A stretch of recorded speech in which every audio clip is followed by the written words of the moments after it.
Hi, so my name's Tim Healing, and I'm a project manager and a project consultant for Tim Healing Project Management LLC, and I specialize in working on projects, heritage projects, and social action projects in the Middle East and North Africa region.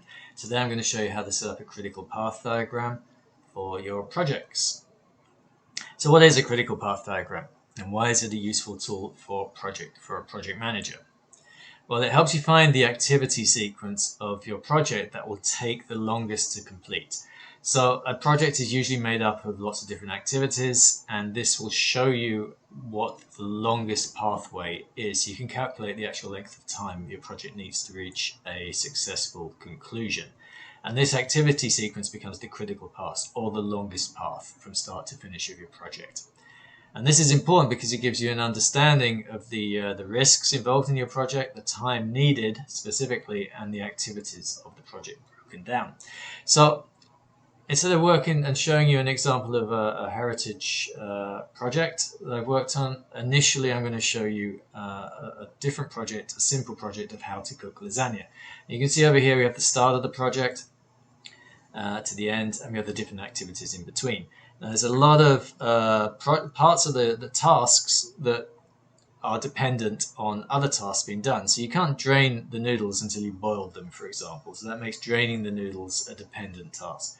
And these tasks here, you can brown the meat and add the pasta sauce at the same time as you can boil the noodles.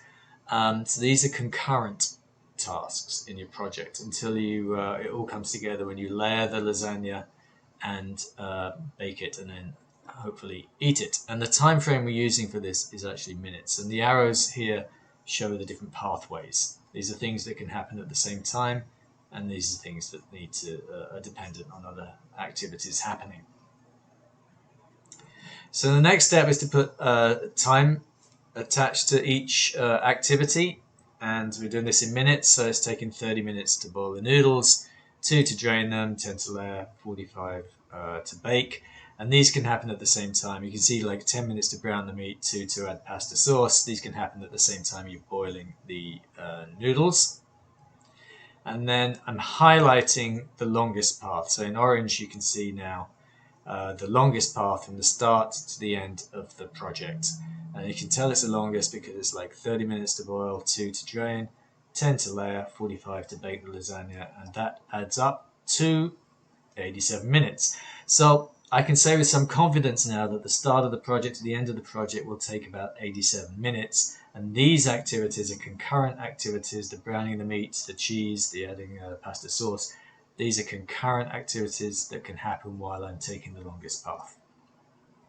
So let's look and see how that works in an actual heritage project I worked on, which is the photographic documentation training in the Middle East.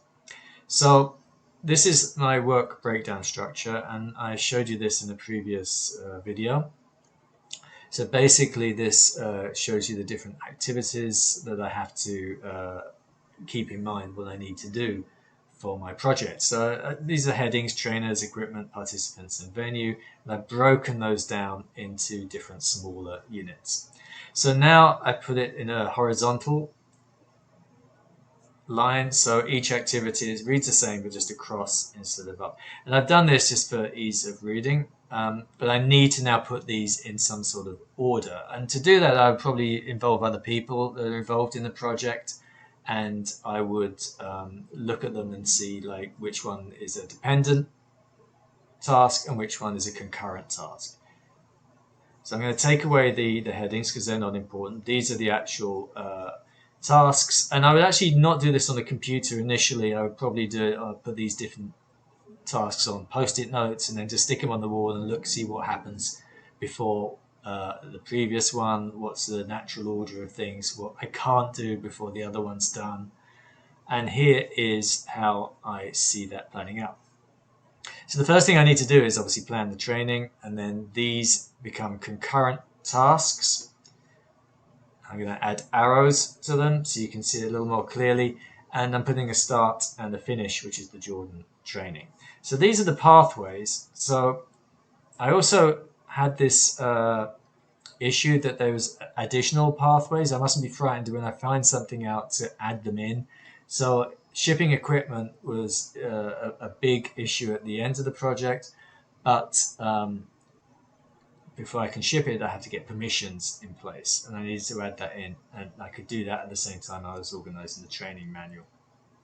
So now we have the pathway. I can start putting times involved in each activity. So this is in weeks. The lasagna was in minutes, but I started adding like for each week. So it's going to take me 2 weeks to identify the equipment, 6 to purchase it, 2 weeks to test the equipment, and 12 to get the permissions. That's a big deal. And then all these other ones as well, I put the times in. And then I add up whatever pathway is the longest in time, and that becomes my critical path. And here, the critical path is 27 weeks, and I've marked it in orange again, the pathway from the planning the training, identifying equipment, purchasing it, testing it, shipping the equipment permissions, and then actually shipping the equipment before I can do the training in Jordan. So if you add up those numbers, it comes to 27. And that's 27 weeks. So how do you actually calculate the time needed for individual tasks? This is a question I'm often asked. So one of the things, I look at previous projects I've worked on. I've worked in the Middle East. I've worked in Jordan specifically, where this project took place. So I have a good idea of how long things take. If there's anything I'm not sure about, I ask experts. People like a big element of this project is photography. I'm not a photographic expert. I'm a project manager, so I got some colleagues who are specialists in imaging, and they gave me an idea. But I can, if I'm not sure, I ask other experts. I can also look at known data.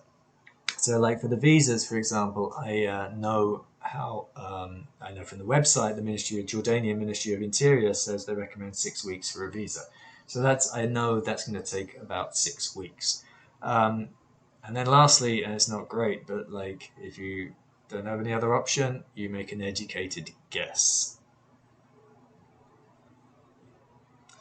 So the next step is then to calculate, for estimate purposes, the time. So if you estimate the time too low, then you run the risk of not allowing enough time for the project, which is a problem. If you estimate too high, then you can have long periods of inactivity between tasks, and that can cause other problems. Like people can forget what they're meant to be doing. They have to rethink what the process.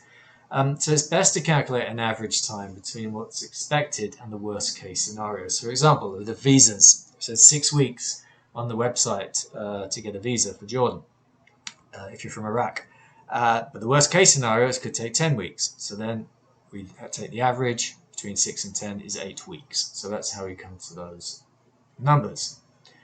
So the next steps, you have this information. The next step would be to add that information and put it into a Gantt chart so you can see the process. You can start allocating tasks to individuals.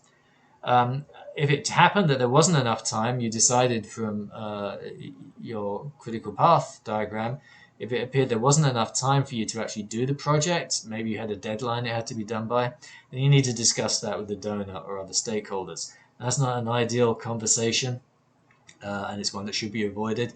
But if you do need to have it, because you can't take on a project if you don't have enough time to do it, then at least you have the paperwork to back it up, or the diagram to back it up. It also allows you the opportunity to identify some of the risks to the project and to develop a plan for coping with them as risk management. And you can start to allocate firm costs to each element. So you're ready to plan the project in detail. And that's it. So you now know how to do a critical path diagram. As I said, my name's Tim Healing. I'm a project consultant with Tim Healing Project Management LLC. Thank you very much for listening to me, and I hope you found this useful.